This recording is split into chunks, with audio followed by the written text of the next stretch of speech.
Nunggu panggilan di waktu panen rawat hasil latihan nyinen.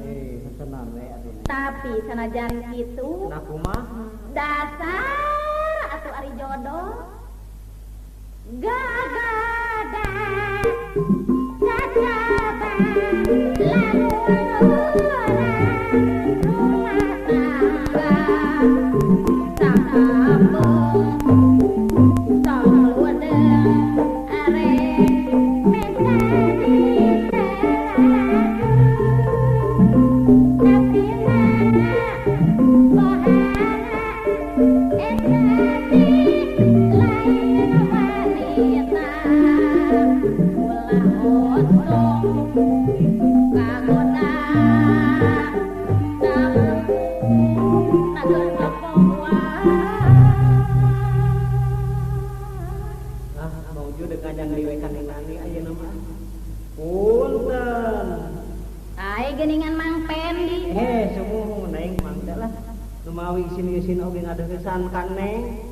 mang teh bade galuh maksad gitu jadi neng teh dina ngenging ku telepasna bade diango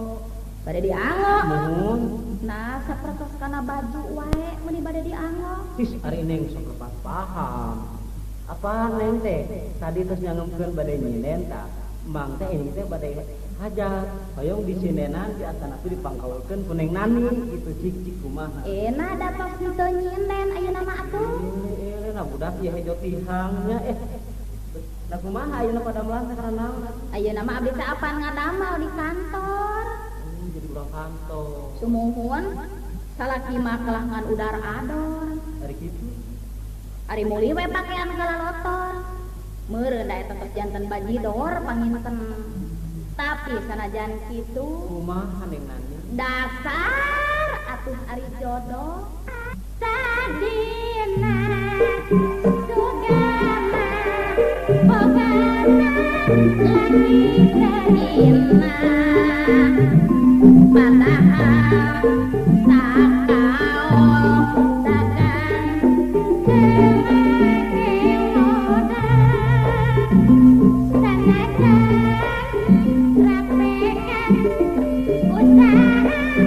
rapekan usaha sok minten dumati rezeki nu saeutik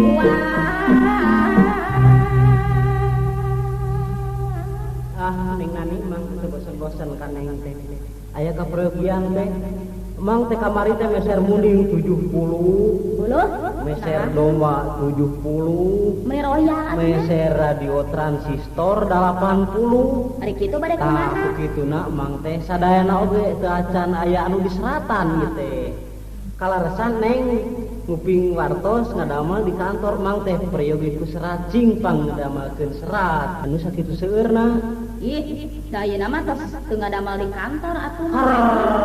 Nah karena naon deui atunya. Ih, ai matuh mah ngadamal teh di dapur ayeuna mah. Baru di dapur. Sumuhun eta kadamelan mani tagiur. Aku rajin ini ngandi mah nya kan segala dicabah. Pameget mah mani agul emang pendek. Nya kumaha? Di penta balanja oge lapur. Dipaksa oge, tapi sanajan kitu dasar atuh ari jodoh.